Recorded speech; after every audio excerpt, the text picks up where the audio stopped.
Tol, salamat pala sa Tropa Time Wala yun. Basta sa atin lang to Oo naman, atin lang to. Baka asarin ka na naman ng mga yun. So yan pala yung bagong release sa Viva Max. Ito yung favorite episode ko.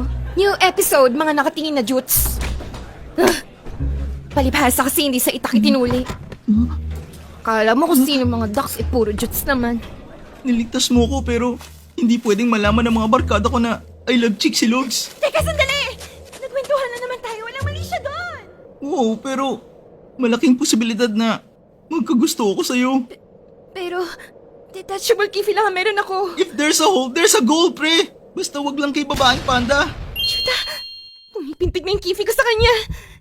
Kay Ruben lang to pipintig. Wala pa pala tayong getting to know each other. Ano nga pala ulit pangalan mo? Ako si Ruben. Ruben the Alien Tiger Slayer. Shoota! Kamusta, munting Sam Angelo? Narinig namin na ikaw daw ay pumapatol sa mga alien. Alien? Kayo ba si Taiga? Taiga? Kami ang TT Brothers. Kayo pala yung mga Chicxulog researchers. Mas hindi ako papayag na pakialaman niyo ako.